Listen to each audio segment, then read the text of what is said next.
The photo came as casually as if it were a weather update. My neighbor sent me a text. Look at Seraphine. Radiant as ever.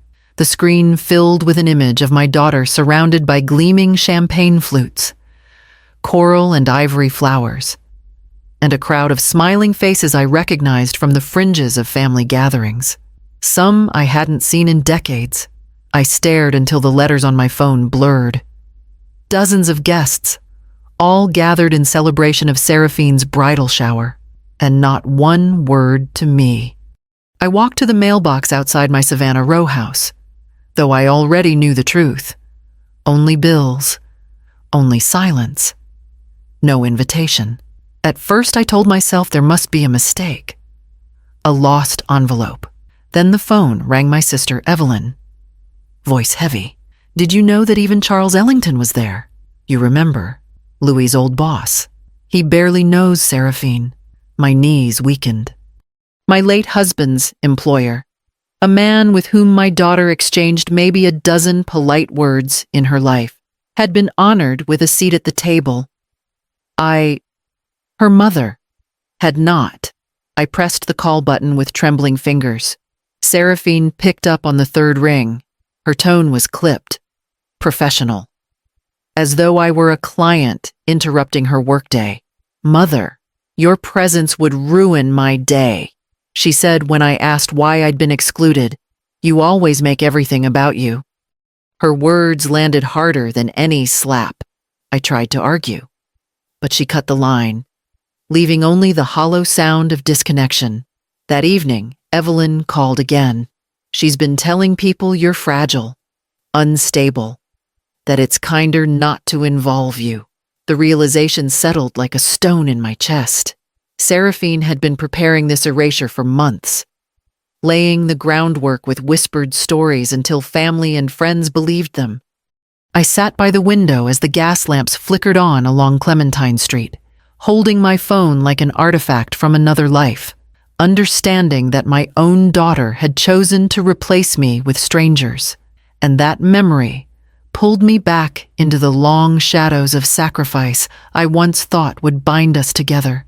I was 40 when Louis died, leaving me with a daughter and a mortgage that felt larger than the world itself. Seraphine was only 8. At night, she clutched my arm in her sleep, murmuring for her father, and I would lie awake, calculating which bill could be postponed without the lights going dark. By day, I taught literature at the university, and by night, I graded papers for community courses. Summers that others spent traveling, I spent tutoring or teaching remedial classes. Every dollar I earned seemed to have a destination written on it. Private school tuition, piano lessons, orthodontics. Vacations vanished. New clothes became luxuries, and I mended the same black skirt year after year until the fabric thinned to threads.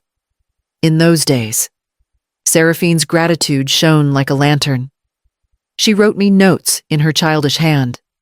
One day I'll make you proud, Mother. I kept them folded in a shoebox under my bed. Each one a promise I believed in. But promises fade. I remember one Thanksgiving in particular. Evelyn and I had cooked for 2 days, yet the moment Seraphine entered, glowing in a tailored dress, the room shifted toward her. Aunt Clarice raised her glass. To our brilliant lawyer-to-be, everyone cheered. I tried to add something how I'd finally saved enough to pay off most of the house, but my words were swallowed by laughter over the sparkle of Seraphine's engagement ring. My triumphs were invisible, my labor unseen.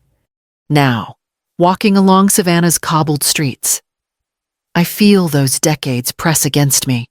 The gas lamps flicker against weathered brick, and the air carries the scent of river salt and jasmine. Every sacrifice I made was supposed to carve a brighter future for us both. Instead, those years have been reshaped into a narrative where I am nothing but a burden. I press my hand against the cool iron of a balcony rail and wonder when the story shifted from sacrifice to shame, from devotion to erasure. And I realized the answer may be waiting for me in the house on Clementine Street. It was Evelyn who let it slip. We were sipping tea in her kitchen when she lowered her voice and said, "Seraphine and Callum are talking about putting the Clementine house on the market after the wedding. They think it's still in Louis's name, part of his estate." The teacup trembled in my hands. My house. The place where I had nursed Seraphine through scarlet fever, where I had stitched her dresses by lamplight, where Louis's photograph still presided over the mantel. They spoke of it as though it were a chess piece to be moved at their convenience. Evelyn gave me a wary glance. They imagine it could fetch a fortune with all these developers sniffing around the district. Callum said something about how it would free Seraphine from her mother's shadow. I forced myself to breathe evenly. What they did not know was that long ago, after years of sacrifice, I had refinanced and paid off the house myself. The title had been transferred solely to me. No one but my lawyer and I had ever read those documents. Still, the insult stung. To be dismissed as a fragile relic clinging to the past, when that past was the very foundation of Seraphine's present. She seemed to believe that cutting me out meant she could inherit the house unchallenged, as though my existence were an inconvenient formality. Later, I walked down Clementine Street and stopped in front of the wrought iron balconies tourists were photographing. They admired the beauty of history, unaware of the battles that had been waged behind those shutters. My home had become more than shelter. It was a fortress, the last piece of ground I still controlled. I watched the strangers lift their cameras toward the facade and wondered how Seraphine would react when she learned the truth. This house was not hers to claim. Not now. Not ever. And as I turned the key in the door, I felt a weight shift inside me, a warning that the circle of exclusion was already tightening around my name. The messages began trickling in like unwanted condolences. A cousin I hadn't spoken to in years wrote, "I'm sorry you can't attend, but maybe it's for the best. Weddings can be stressful." Another chimed in, "Seraphine deserves peace on her big day. You understand." Right. Each note arrived wrapped in false sympathy. But the undertone was clear. They believed her version of me at the market. The cruelty turned sharper. I stood by the peaches, reaching for fruit, when two women from the neighborhood passed by. One whispered, just loud enough. She always was difficult. The other replied, "Best to leave her out of things." Their words cut deeper than I cared to admit. My cheeks burned as though the whole city had joined in chorus when I told Evelyn. She gripped my hand hard. "You can't let her do this. Octavia, fight back. Speak up. People need to hear your side." But I felt paralyzed. Each attempt at defending myself seemed only to strengthen Seraphine's portrait of me as dramatic. Fragile, unstable, I withdrew further into silence, as though protecting my dignity required vanishing altogether. Then, late one night, my phone buzzed with a notification I wasn't meant to see. A family group chat flashed briefly before disappearing. In it, Seraphine had written, "Good thing Mother isn't coming. Less drama." Seconds later, the message vanished, replaced by the faint note, "This message has been deleted." But she hadn't been quick enough. I had already taken a screenshot, my finger trembling as I pressed save. For the first time, I held evidence not just of my exclusion, but of her intent. Proof that this wasn't misunderstanding or oversight, but deliberate erasure. I stared at the captured words glowing in the dark room, the silence around me dense and heavy. And as I laid the phone on my desk, I knew the time was coming when I would need to decide how to reclaim my story before it was lost entirely. The morning after I captured Seraphine's deleted words, I drove downtown to the bank where Louis and I had first opened a joint account decades ago. The marble lobby hadn't changed. Cold floors, high ceilings, and a faint smell of polish. My steps echoed as I signed the ledger and was escorted to the private vault. Inside, I pulled out a narrow steel box and placed it on the table. My hands hesitated before lifting the lid, as though touching the past might undo me. But when I opened it, rows of documents and envelopes stared back with quiet authority. There were stock certificates, municipal bonds, and account summaries investments I had tended like a secret garden for 30 years. Compound interest had done its patient work. The total balance approached $3 million. I had lived frugally all my life, patching hems and skipping vacations so that this quiet wealth could grow undisturbed. Yet the money was not what struck me hardest. Beneath the statements lay folders labeled in my handwriting: school tuition, bar exam fees, condo down payment. Each envelope held receipts, checks, contracts signed in my name alone. Every milestone of Seraphine's life had been carved out of my sacrifices, not conjured from her independence as she so proudly claimed. I sat back, the truth heavy in my chest. My daughter's shining career was not self-made. It was mother-made. Financed and built by invisible labor she now called irrelevant. That evening, I spread the documents across my kitchen table. Evelyn stopped by and stood silently, taking it in. Finally, she said, "This isn't just money. Octavia, this is proof. Don't let them erase you." Her words pierced the fog of shame I had been carrying. For the first time in weeks, I felt something other than despair, an ember of resolve stirring in the ashes. I stacked the papers neatly, slipped them back into their folders, and returned them to the box. My hands no longer trembled.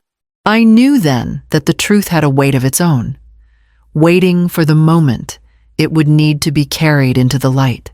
The morning of Seraphine's wedding dawned warm and bright, the kind of coastal day tourists dream of.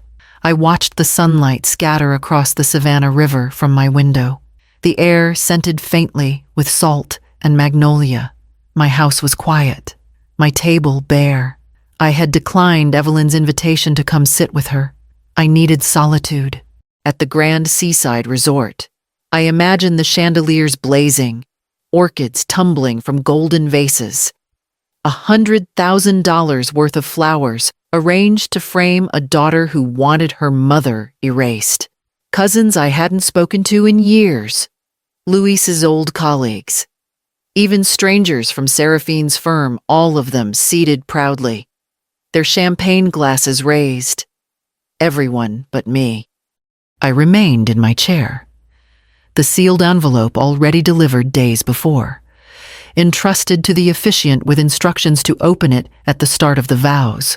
My heart beat a slow, steady drum as I pictured the scene unfolding. At the precise moment, Callum took Seraphine's hand. The officiant was handed the packet. He hesitated, brow furrowed as he broke the seal.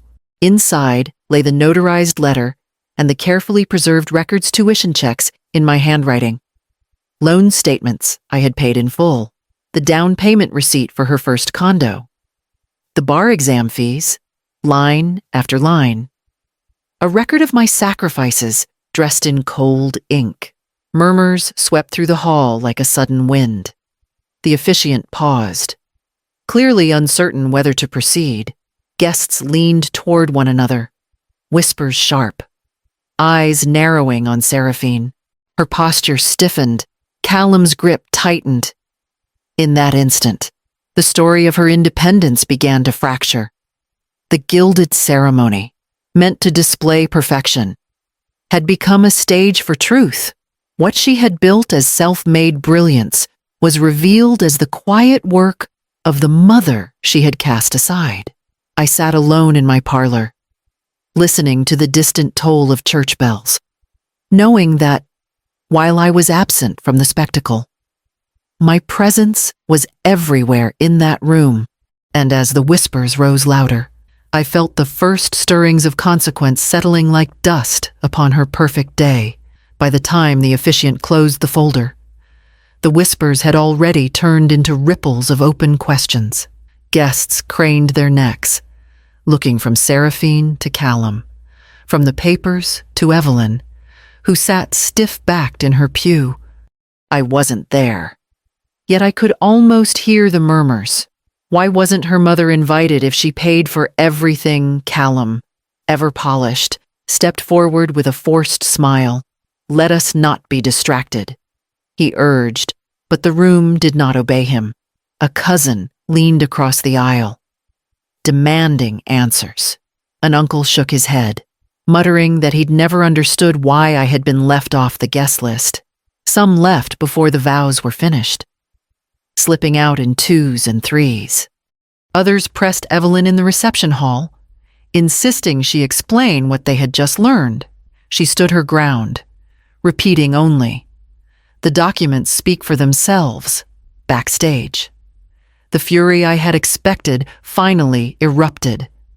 Evelyn told me later how Seraphine had torn off her veil, face flushed crimson. "How dare she humiliate me like this?" she shouted, pacing in silk heels that caught on the carpet. "Does she despise me so much she'd ruin the one day meant to be mine?" But it wasn't me who had ruined anything. It was her insistence on rewriting the story, erasing me so thoroughly that the truth could only explode in the middle of her perfect tableau. That evening, when Evelyn came to my house, I brewed tea as she recounted every detail. Her voice was hushed, reverent almost, as though she still couldn't believe what she'd witnessed. I listened quietly, then said the only words I had held inside for too long. I stayed silent until silence became erasure. The teapot steamed between us, and in that quiet, I knew the fallout had only begun. The next move, as always, would belong to Seraphine. The letter arrived on heavy cream stationery embossed with a law firm's name I recognized from Seraphine's firm. Words as sharp as knives filled the page. Defamation, damages, reputational harm. She accused me of deliberately releasing financial records to sabotage her career. Reading it, I felt less wounded than weary. My daughter's war against me had reached the courthouse.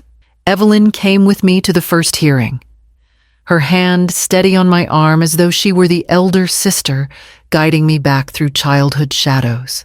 The judge listened politely as Seraphine's counsel painted me as a bitter widow, envious of her daughter's success.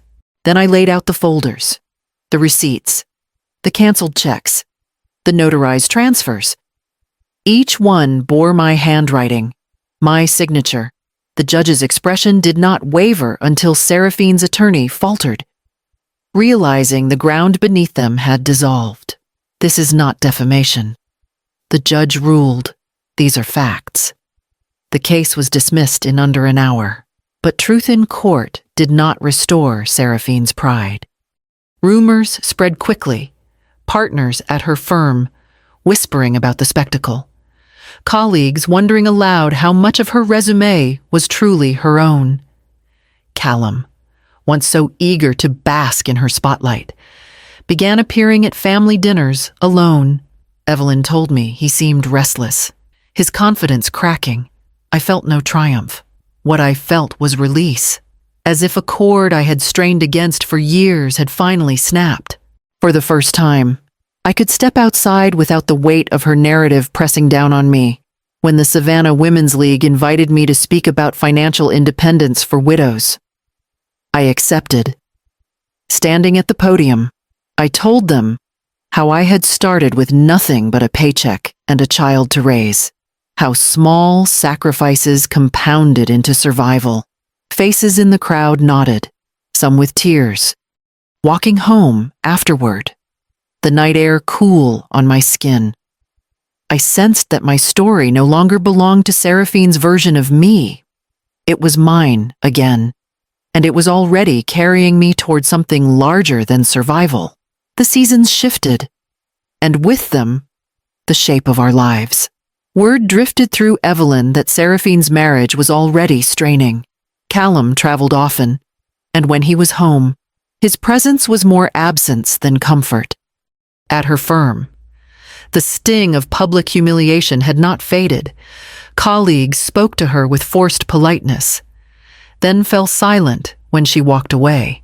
She stopped calling me altogether, even on holidays, when once a perfunctory message might have arrived. There was only silence. I let it be. Some distances cannot be bridged by words. Instead, my house on Clementine Street filled with a different kind of noise. Evelyn brought pies. Theo from next door carried over his guitar. And my book club friends lingered long after chapters had been discussed, sipping tea until the candles burned low. Neighbors stopped by with cut flowers or fresh bread, their company unforced, their laughter free. One evening, as we crowded around the old oak table I'd polished for decades, I realized I no longer felt the hollowness of exclusion. I once begged for a seat at my daughter's table, believing love required permission to belong. Now, without fanfare, I had built one of my own, outside the window. Roses I had tended through lean years and storms bloomed in profusion, their petals pressing against the glass as if eager to join the gathering. I touched one bloom through the open sash, breathing in its sweetness, and felt something in me soften, as though at last the years of waiting had been answered. When the laughter subsided and the evening drew to a close, I carried the dishes to the sink, knowing that whatever Seraphine chose next, I was already living a different kind of future. Morning light spilled across the Savannah River, gilding the water in gold. I stood at my window, pruning the roses that had climbed faithfully year after year, their fragrance drifting through the open sash. My hands, once calloused from overwork, now moved slowly, tenderly. Each petal seemed to hold a memory, yet none weighed me down. The postman slid the morning mail through the slot, and I gathered the envelopes in my arms.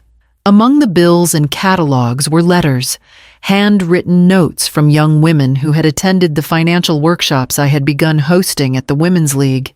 "Thank you for showing me how to manage my own money," one wrote. "You gave me hope I could stand on my own." Their gratitude filled the space where my daughter's absence no longer stung. At the bottom of the pile was a glossy wedding magazine, its corners curled. I flipped through until I found the spread on Seraphine's ceremony, a pale two-page feature buried between advertisements for florists and gowns.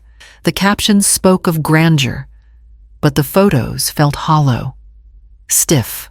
In the same issue, a longer article appeared near the back, a profile of the Women's Fund I had established, detailing how widows and single mothers in Savannah were learning to claim control over their futures.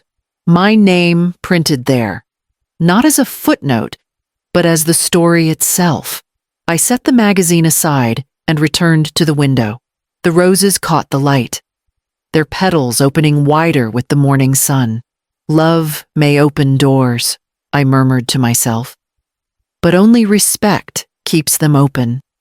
I clipped one perfect bloom, placed it in a vase at the center of my table, and whispered, I was never meant to beg for a chair. I was meant to build a stronger table, and with that, I felt the house settle into its quiet strength, the river beyond steady and eternal, carrying me into the day with a certainty I had never known before.